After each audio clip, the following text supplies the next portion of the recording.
The girl stole a mink coat and wrapped it around her thigh, lowering her skirt to hide it, ready to claim it as her own. She was a habitual thief and a drug addict, selling stolen luxury goods at low prices just to feed her craving for that fleeting high. But you can't dance on the edge of a river forever without getting wet. This time, her luck ran out. The moment she stepped outside, a security guard tackled her to the ground. They dragged her into the storage room. This time, the evidence was undeniable, caught red-handed. As the guard pulled out the mink, he noticed the track marks on her body and instantly developed vile intentions. When his coworker tried to stop him, the guard snapped back angrily. This junkie ain't gonna do shit.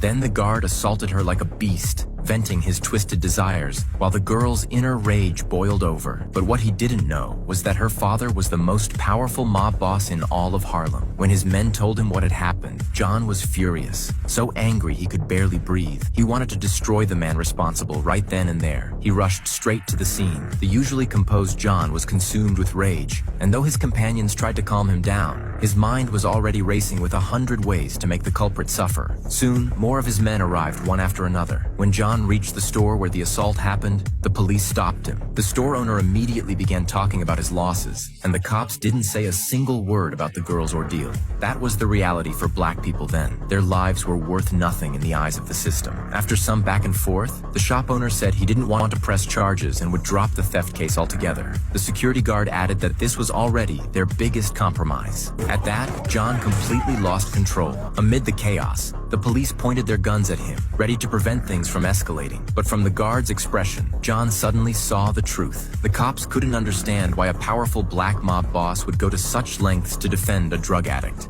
It's my daughter!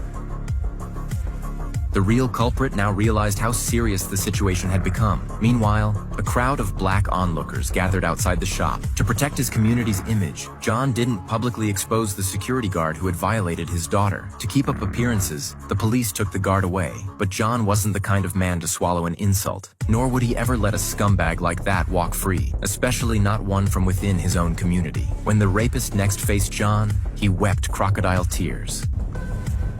I'm sorry. I didn't know it was your daughter.